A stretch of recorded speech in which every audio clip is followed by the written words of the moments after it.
On this week's episode, I'm joined by the one and only Garrett McNamara. Way back in 2011, Garrett McNamara broke the world record for the biggest wave ever surfed right here in Nazaré on Portugal's Silver Coast.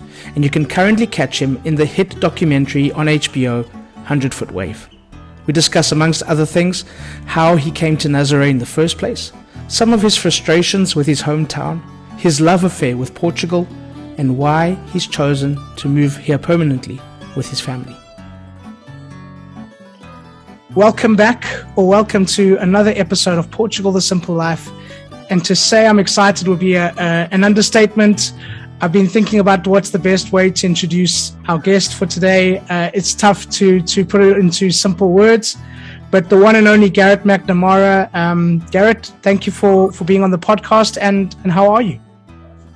I'm doing really good. We're here in Nazaré, overlooking the harbor. I can see the harbor from my balcony, and it's a beautiful spot up here, and we're just getting ready for the winter.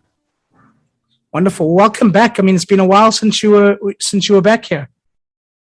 Yeah, I came twice during COVID, so I've been in and out. Was here all the way till COVID, the shutdown, and I left like on the last plane out before they shut down. But they didn't shut down. They said they were going to. I could have stayed longer, but I got home safely, so that was good.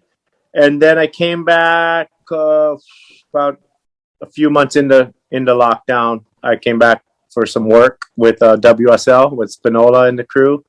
Oh, we stayed in Hawaii for most of COVID. We did a little traveling here and there, but we live on the beach, and it's a private beach with our own private wave. And COVID was the best time of my life, best experience I've had in life so far. You're just forced to stay home, just be at the family. I couldn't have dreamed it better. Amazing.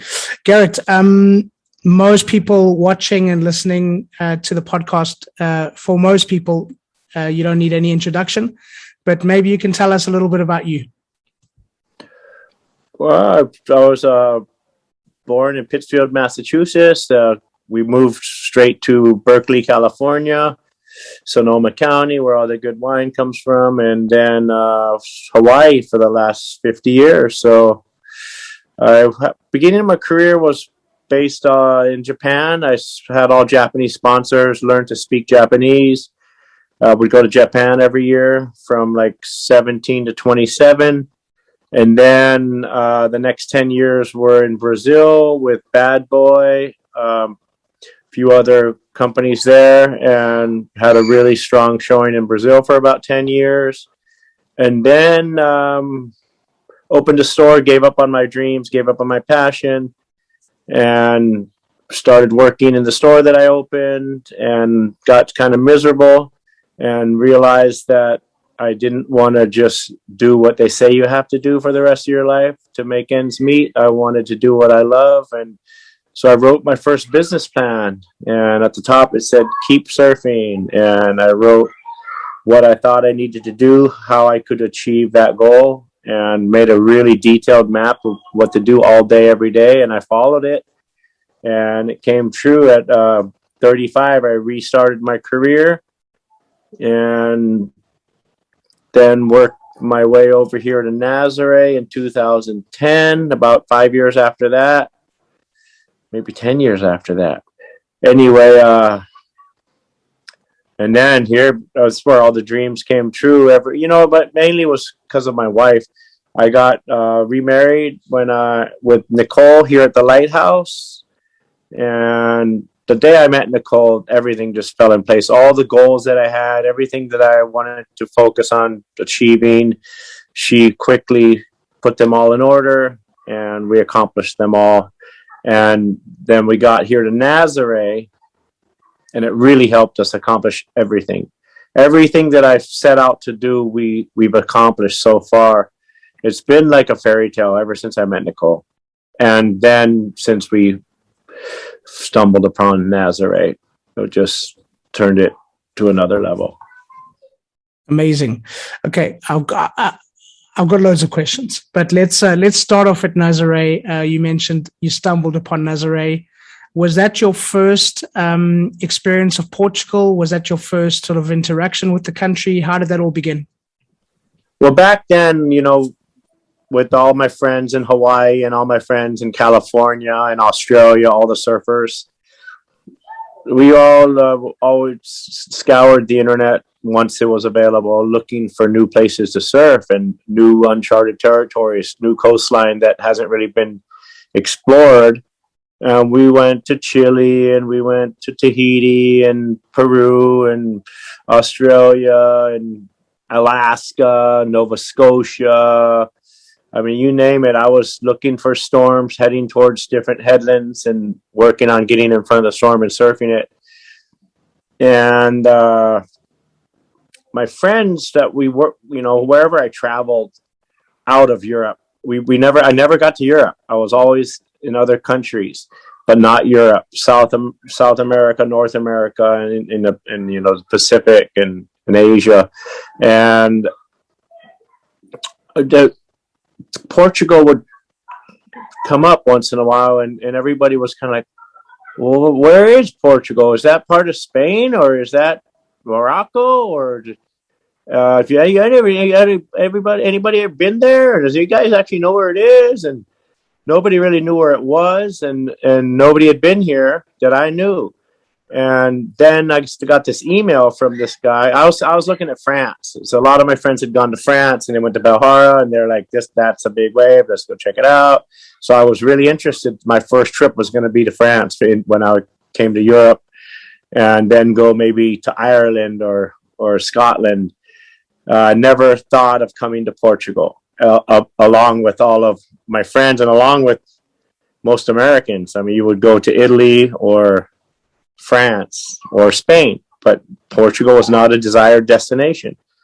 And I got an email from Dino from the city hall here. He worked in the sports department. He's a bodyboarder, and he said, "Hey, I live in Nazaré. I got this big wave, and I think it's big, but I'm not sure. I was hoping that you could please come and ride our wave and tell us if it's big and tell us if it's good. And if it's big and good, could you please help promote my town?" At that point, my wife and we were living out of a suitcase. We traveled the world for 3 years. And I think it was like the first or second year that we were traveling that we got this email. I had gotten the email 5 years prior. So me and this bodyboarder were emailing. I was, can you send me a picture? He sends me a picture. It looks amazing. Was there any jet skis? Oh, well, in Lisbon. How far is Lisbon? It's about an hour. And I'd email him or call him in the middle of the night.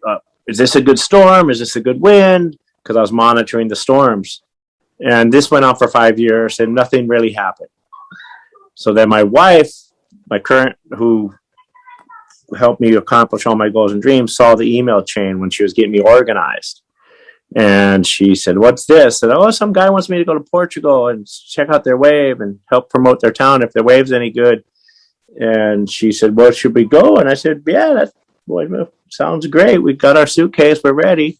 So in one month after this email, 1 month after she saw the email chain, she organized everything, and we were on a plane here in 1 month. And it was 5 years of me and this guy emailing, and nothing would have, I don't think anything would have transpired with me and this Dino unless my wife found the email. And the crazy thing is that some of my guys I look up to, big wave riders, Ross Clark-Jones and Bill Sharp and the whole Billabong Odyssey, they had all came to Nazaré. Ross saw it 80 feet and perfect. Didn't go out. Bill Sharp just drove right by, didn't even think to stop. And Kelly Slater would come here all the time looking at it, just on what lighthouse, just feeling the power.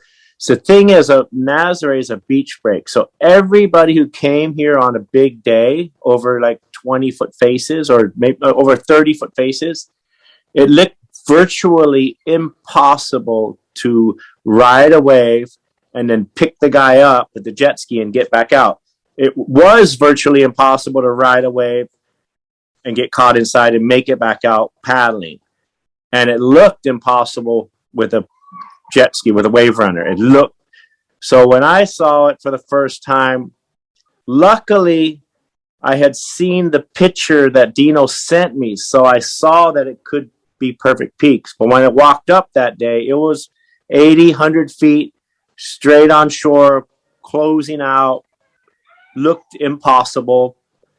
But I had the picture in my mind. I had the little image in my mind of, oh, okay, when the wind gets offshore, it might be possible. So, okay, so in layman's terms, you had these huge, really big waves, but there wasn't enough space to get out without killing yourself, basically, in time. Correct? Is that the main challenge? Closes and there's nowhere for the jet ski to go, so you can't get back out. It's what it looked. It seemed to be. It was deemed to be impossible. That all that looked. Another factor was that tow surfing was kind of dead. The paddle surge had just started. Everybody was paddling. And so nobody was towing, and it was kind of frowned upon at that time. And there was one tow team here in Portugal, Jose Gregorio, and he actually tried to tow it before I came in 2005 or 2007. And he proved that it was impossible. They all lost their jet skis, lost all the boards, lost everything. So yes, deemed impossible, and so for some reason, I just wanted to give it a shot. And luckily, I had the time. I was, my wife and I were just traveling. We didn't have to be anywhere. So I stopped my whole life, put it on hold, and sat here waiting for a good day. When the first good day came, we went out and caught waves and realized that it was possible. And if we hadn't believed in, but if we hadn't have given it a chance, there would still be nobody here today. Guarantee there would not be one single surfer on the big days still today, because it looks impossible. And there was nobody else towing. Tow surfing was gone. Surfing wasn't the big thing in Portugal. The WSL was here, and they were doing their best to encourage people to come to share Portugal with the world. But when you're, WSL is just a few surfers see it, not really anybody else. When you got the biggest wave in the world, the whole world stands at attention and gives it respect, and just like they're in awe. And all of a sudden they realize that it's in Portugal, this little country in the middle of nowhere. Hey, let's go see this wave. Let's go check it out. And then they come, and they find out that the people in Portugal are so warm and welcoming, and the country's organized. You got good water, you got good, everything is working well. And they go home, and they have a good experience, and then they tell all their friends, and then boom, boom, boom. And then guys come from South Africa, luckily, just right after the big wave, and join real estate companies, and boom. To be fair, I was already here. I'm going to share something with you. We're just scratching the surface. All the real estate here, I think it's very unfortunate for the locals. They're all going to start getting pushed out, because it'll double in the next 5 years. The real estate will double in 5 years. Yeah, well, we've already seen it. We've already seen it go up substantially. Well, Garrett, now it's HBO doc. It's going to go. Yeah, I want to chat a little bit about the documentary, but might take 10 years. Sorry, it might take 10 years to double. Maybe 10 years. I'd say. You mentioned Kelly Slater and a couple of the other guys that had passed through. I mean, Kelly had probably been up down at Peniche quite a lot, and then sort of passed through Nazaré. And we know with things like this, it's never sort of just, it happens on the day. There's a lot of like incremental events and consequential things that happen along the way. I mean, what were some of those things that made you realize this was possible, that made this all happen? Nicole was obviously involved in that heavily as well. But what were some of those things that happened along the way that made this happen, to that got you to that point where it's that, that iconic photo of you on top of the wave? with the lighthouse there that changed everything? The pinnacle points were getting here, meeting the locals that were hired to work with us, and they were put on the project, and the teamwork that we had. We were all marching to the same beat. They all had the same goal, the same vision.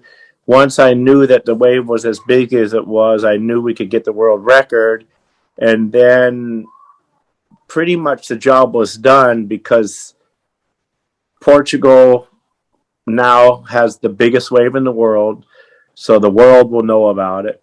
The Portuguese are now super proud of their country and don't have to leave anymore. They're all coming home, and they don't have to leave to find what they're looking for. Everybody knows they can stay here now. The quality of life is even better than anywhere else, and the food and the price, and it's a safe country. There's just like no terrorism. We don't want to put that out there too much, but yeah, no terrorism, and just this beautiful country, protected coastlines, and beautiful people, and now they're all very proud of their home and don't have to leave, and everybody's coming home. It's really beautiful, beautiful transformation.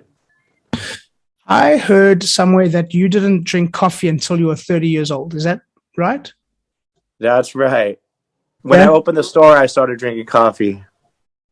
Good timing, because I mean, coffee in Portugal, you know? Yeah, I think it aged me a bit. So I'm actually not drinking coffee right now. I quit almost 2 months ago. Listen, we can't say that too much because of some of your sponsors. You know, we have to keep that on the down low. No, I keep it real. They don't like it. It's too bad. Garrett, I mean, aside from the wave, everybody knows about the wave. It's a special surfing spot because of how close the wave is to the beach. For a lot of big wave surfing, people have to go far out to see these waves. People can sit here on the rocks and watch these waves. But for you, what grabbed you about this place? What is so special for you and for your family about Nazaré, about Portugal, and what has kept you here? Well, it's where all my dreams, all my goals and dreams were finalized, and it's where I got married at the lighthouse. It's where it's one of the most special things about Portugal and I is it's like a love affair, a fairy tale. Like you have this amazing country, but kind of rough around the edges, and you just got to polish it up a little, and that's what they're doing. And you had me, maybe a little rough around the edges, but focused. Got my wife, and she polished me up, and boom, we got to. And so now, anywhere we go in Portugal, there's people are like, Garrett McNamara, can I take a picture? Can I have an autograph? And it's special because it's not like, hey, you're cool, can I have your autograph? It's, hey, thank you for what you did for my country. And it's like this love, this amazing love affair I have with Portugal, and the Portuguese and I are basically in love, for lack of a better word. Was it love at first sight? For Portugal, yes, 100%. Describe that moment. I mean, when did you know? As I walked up to the lighthouse the first day and saw the giant waves, I was instantly captivated. You can see it in the documentary on the first or second episode. It's all in real time, exactly how it transpired. They're saying it's the best show on TV since Game of Thrones on HBO. I'm hearing that it's the most watched series right now on HBO. Is that? So it's grabbing people. And it's not a scripted it's a documentary. It's competing with the scripted stuff. Crazy. So I mean, just give us a sort of a breakdown of what it's about and what people can expect from the show. It's about the discovery of Nazareth, and It's a little bit about my life history, touches very, very little. And it's about from 2010 till now. And season 2 is on its way, and season 3 is being filmed right now. So it's crazy, amazing. Get ready to sell some houses. Garrett, I mean, but Garrett, why do you? I mean, you see a lot of the surfers coming in and out. This is what they do for their work. You stick around. You and your family stick around for a little bit longer. And this is a home away from home for you. Why? The quality of life. There's second to none. I mean, Hawaii's amazing, a little warmer, but the quality of the food here, the safe, everybody watches over everybody, almost too much at times, but it's with the loving intentions. They're intentionally trying to protect the kids at all times, everybody, whether it's overwhelming. And the weather isn't really that bad. On the coldest day, you can put a basic jacket on. You don't need a super warm jacket, and you can find some time to go golfing on that rainiest, coldest day. There'll be a spot that it opens up and clears up, and it's never gloomy for too long, a couple of days at the most, and it's never too cold. The water's good, the food's good, the people are amazing. Yeah, it's quality of life. The quality of life. We have our children going to school here this year at the Waldorf School right in Obidos. Awesome. That's near my house, Obidos. It's not far from where I live. The people are amazing. Can you unpack it a bit? What makes Portuguese people amazing? What do the Portuguese people mean to you and your family? Well, they're very proud of their little towns, their little areas, and they really love to. It's hard to break in. They're real tight knitted and real tight communities. Most towns are tight, and it's hard to break in. But once you get in, they're just so warm, and in your family, it's like family. Everybody's real tight, and yeah, they all band together and work together, and it's just real special because you don't really feel that in the States. In the States, it's more, I don't know, more me, I, and more looking down at the next person to see if he has a better car or whatever. It's like here, it's everybody works together. And for your family, I mean, I know you've got a bun Nicole's got a bun in the oven on the way. You're planning to have the baby here, I believe, and how important is this place for your children? And what do you want to say about how Portugal is with families and with kids and all of that? It's super special for the children just because I know they're safe here. And we're going to have a home birth. I'll be delivering the baby, and it'll be on Christmas Day, December 25th. And yeah, there's good hospitals, there's everything in the first world country has, but it has this more, I don't know what the word is, but more gritty, more traditional, more really about the family. Everything here is about the family, and everybody's watching over everybody. That's all I can really say. Have you felt watched over from the beginning? I mean, you're doing one of probably the most dangerous things, and the locals are probably looking at you thinking you're absolutely crazy. But did you and for your family feel watched over from the moment you arrived here? To be honest, our little crew of about 5 guys, yeah, they were watching over us, but the rest of the town didn't want anything to do with us, didn't believe in the project, didn't think we were going to survive, and yeah, nobody took it to heart except Celeste and Filios and Son, the guy who's the fish broker here, and one restaurant. The only two people in the whole town that actually supported it, believed in it. I don't know if they believed in it, but they supported it. The rest of the town didn't want anything to do with it or us, and thought it was a waste of time and waste of energy to have us here. Really? And that was the whole town. So what changed? We got the world record. And they were so proud and survived.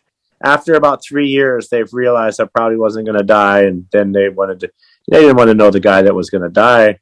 That would make them sad. So once they realized I was going to be around, then they go, oh, let's be friends with that guy. Yeah, let's support him. I mean, for you, Garrett, when previously, when people used to see sort of the more iconic photos of Portugal online and things, it'll be the bridge and the belaying towers and the Discoverer's monuments and these kind of things. And now one of the sort of iconic photos of Portugal is the lighthouse and the wave because of you. How do you feel that Portugal is now being recognized around the world in this way?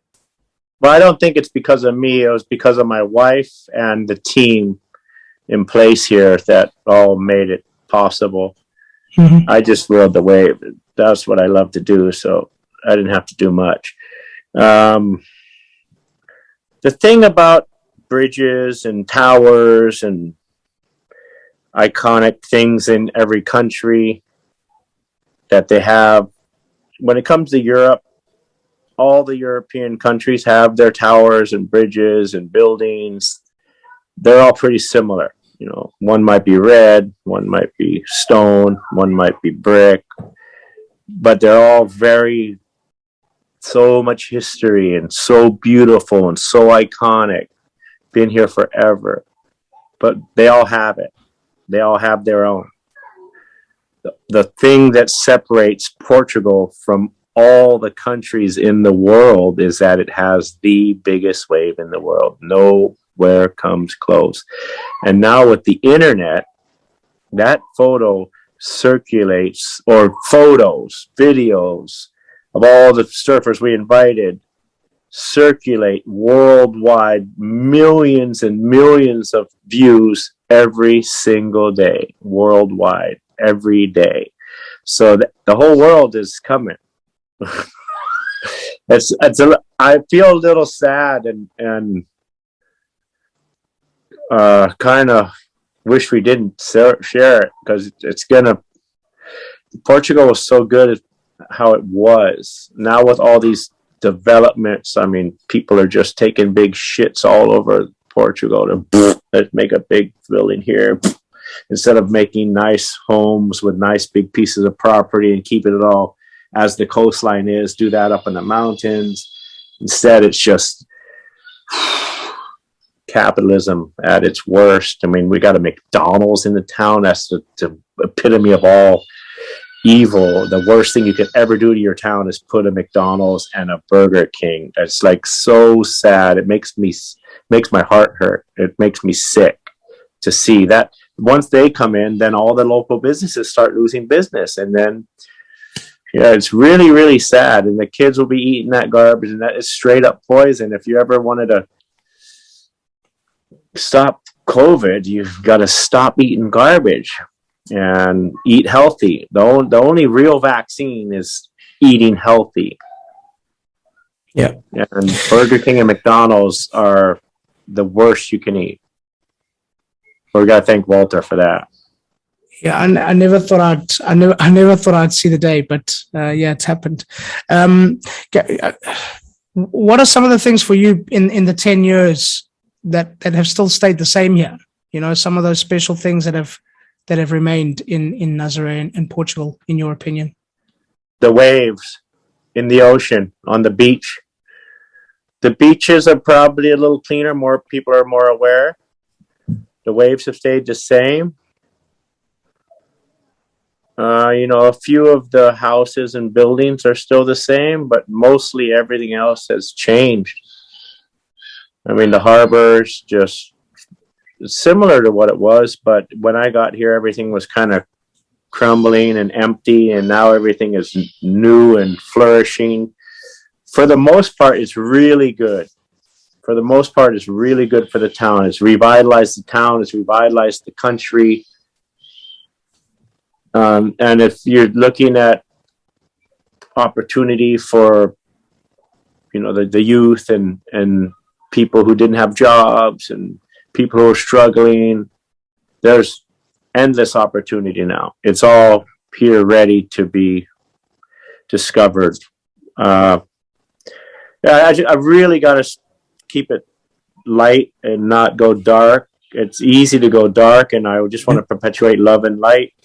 And the lighthouse, it's still the same, except for the interesting, strange museum they put on the inside, which doesn't really make sense to me, but the people seem to like it, so that's good. And somebody explained it to me like it's the gladiators or the warrior swords, and so that's our boards in there. It's interesting, and people like it. I mean, it could have been a whole different concept in there. We had proposed an amazing exploratorium, so the whole world would come to see the wave and the exploratorium. It's, it is what it is. The outside hasn't changed. The inside, it still has all its character, and it's still really beautiful. And there's some good information in there. And there's all the surfboards from the surfers and little quotes. So it's pretty cool. Could be a lot better. The harbor mouth changed because it got broken off in 2013. The big lights on each end of the harbor mouth broke off from a giant storm. So they put new lights and rebuilt. They're rebuilding the harbor down the road. I'm not sure what that's for, but it's real interesting. There's something going on, some big plans, I guess. Hopefully it won't change much more. Hopefully they will beautify and rebuild and refinish everything that's here and not add too much more. And if they do, there should be some rules and regulations on, how many houses per hectare, or for us it's acre and 2 acres and 5 acres. I'm not sure what that is in hectares, but it'll keep the town authentic, and once you lose your character and your little authentic, I mean, the ladies with the fish on their head and the 7 skirts and wearing black, they're around and they're amazing, and they're so beautiful to see, and so rich in culture. And once a town loses that, it kind of loses its essence. I mean, we always have the big waves, so can't really go wrong. It's just a matter of making things better or worse, and seems to be going in the worst direction right now, but hopefully somebody will get into office who actually cares about the town and make some good rules and somehow gets McDonald's and Burger King out of here. I don't think that's going to be possible once they get in. I mean, you talk about sort of the exposure and the recognition that Nazaré's got on the world stage, and all the things that people have seen through pictures and videos and social media and advertising. I mean, what are the things that you want people to know about Portugal, about the Portuguese people, about Nazaré that perhaps they don't know? Those little secrets. I would like to share with everybody that the coastlines are protected. We have these beautiful coastlines, and the wildlife reserve is way back, further back than you would want it to be. If you want to build a house on the beach, it's not possible here. There's a few that are existing that you can rebuild, and there's a lot of along the numerous areas. There's buildings all the way to the shoreline, but anything that is not built on right now is protected. So we have these pristine rolling hills to the beautiful beaches, and that will never change. We have this most warm, welcoming people that cook amazing food, and we're mostly on the coastline, so it's mostly seafood, but then they make everything good. Such good produce, such good wine.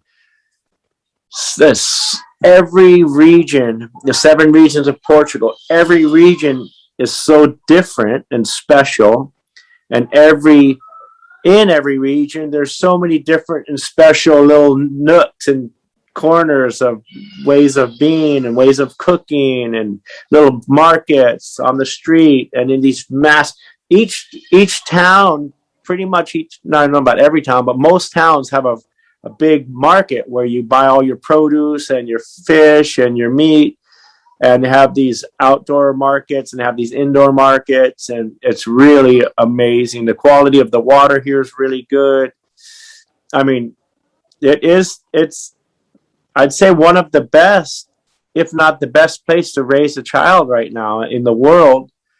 I can't think of anywhere better and safer and more stable.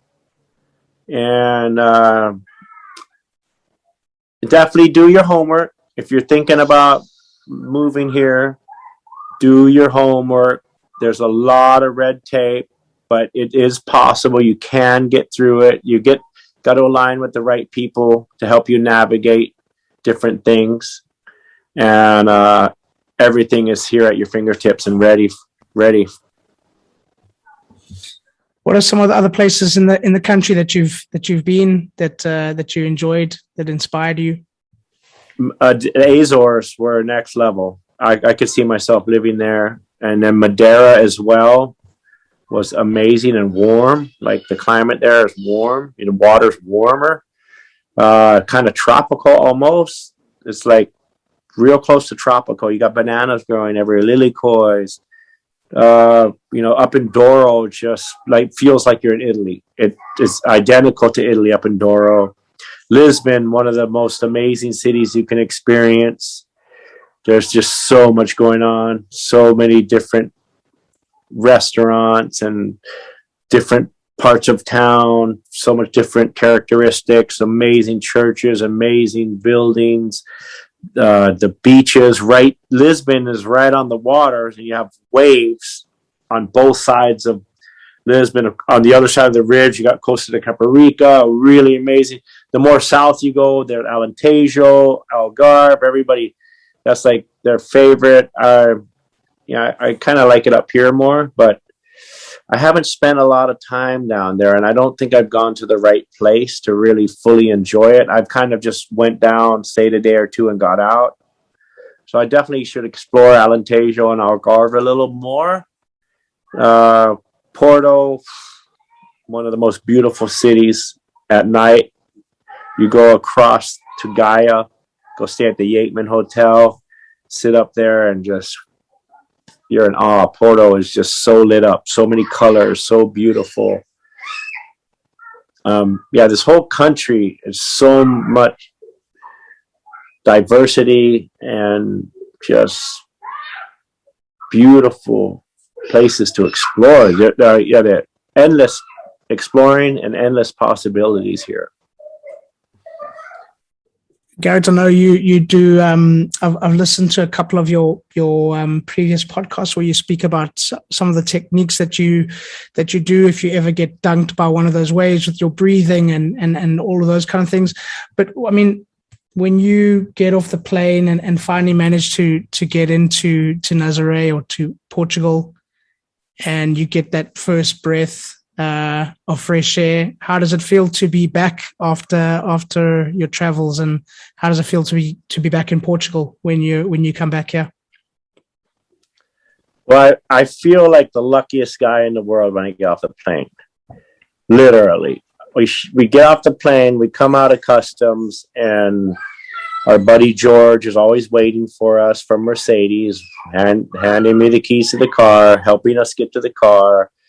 And then we drive straight to Nazaré, or we spend the night in Lisbon. This time we had a bunch of meetings, and we went straight to the Four Seasons and got a good night's sleep. And, that I just feel like the luckiest person in the world when I get off the plane. And I don't feel worthy. Yeah. What's one thing, Garrett, that you'd like people to remember and take away from our conversation? Everything's possible. Definitely, if you're not happy with your life, figure out what you love doing, whatever it may be. You may have to go back to when you were 2 or 3, before the world got a hold of you and tried to, we know what we love when we're little, but once the world gets a hold of us, it molds us, and we think we might love something. So when you're older, if you think you love something and you think that's what you want to do for the rest of your life, you write your goal, how to do that, and your map, and be very careful, because if you follow that map, you look at that map every day and do what's on that map all day, every day. And every time that you do something that's not on the map, it'll take you a little further from your goal. And as long as you're doing what's on the map, it will come true. And, maybe it won't be what you thought it was, all it was chalked up to be. And it's always totally okay to change your goal and refocus and write a new map. And you will be doing what you love to do. And everything is possible. It's never too early. It's never too late. I wrote my first one at 35, but you can start writing them at 5, or as soon as you can write. Excellent. How can listeners follow you online? What should they be looking out for next? How can they support some of the causes that you and Nicole are involved in? Just give us a little bit of places to go that we can send people to stay in touch. Well, there's always the Instagram. I love playing around on there, so you can ask questions there, or my website, GarrettMcNamara.com. The Instagram is McNamara_S. And the new HBO series will really give you an insight to Portugal, Nazaré and Portugal in depth. It goes deep and shares everything, and you can really appreciate what's here way more than the photos and videos. They do justice to get your attention, but they do no justice to let you know what is going on here. This HBO docu-series shares it all.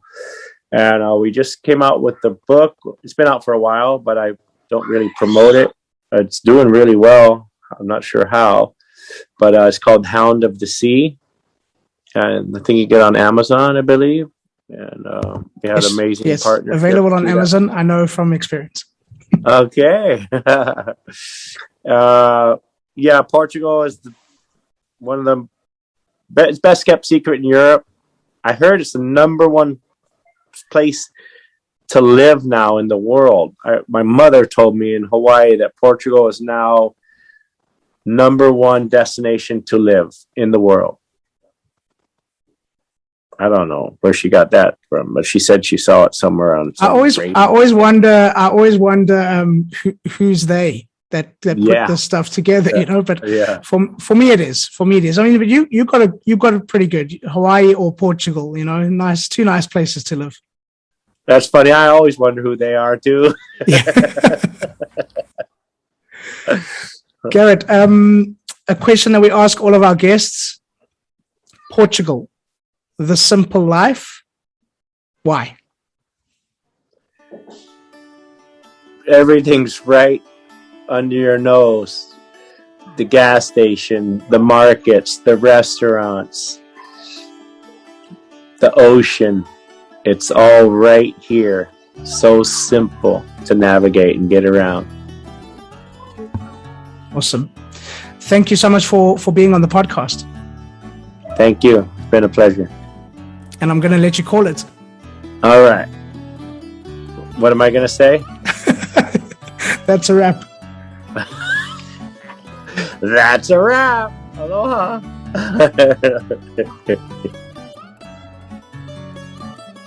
So thank you once again to Garrett, and thank you to all of you for listening. Please subscribe, share with your friends, give us a thumbs up, and please leave a comment or a review. We'd love to hear from you. And as we say in Portugal, um abraço. Welcome to the simple life.